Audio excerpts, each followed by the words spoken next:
Hey everyone, and welcome back to another video. And in this video, I'm going to show you how to make sure Apple Pay is connected to your Uber app. Now, this video is going to be particularly useful for individuals. Let's say that you want to go ahead and make sure that you pay with Apple Pay for any Uber rides. How do you actually go ahead about doing so? Now, this video is going to be short, sweet, and simple, guys. There's not going to be a lot of steps involved. So first, let's open up Uber. Next, we're going to click on Account on the bottom right-hand corner. Next, we're going to click on Wallet. And then from here, you're going to see payment methods. So right now this is blurred out, but we're going to go ahead and click on Apple Pay. And as you can see, it says that you can pay using the Apple Pay account connected to this device. So that's how you make sure that Apple Pay is connected to your Uber account. But there you have it, guys. That right there is the best and easiest way that I know of to actually go ahead and make sure that Apple Pay is connected to your Uber app.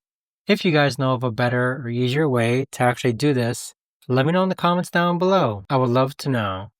Thanks so much for watching, everyone, and I'll see you guys all in the next video.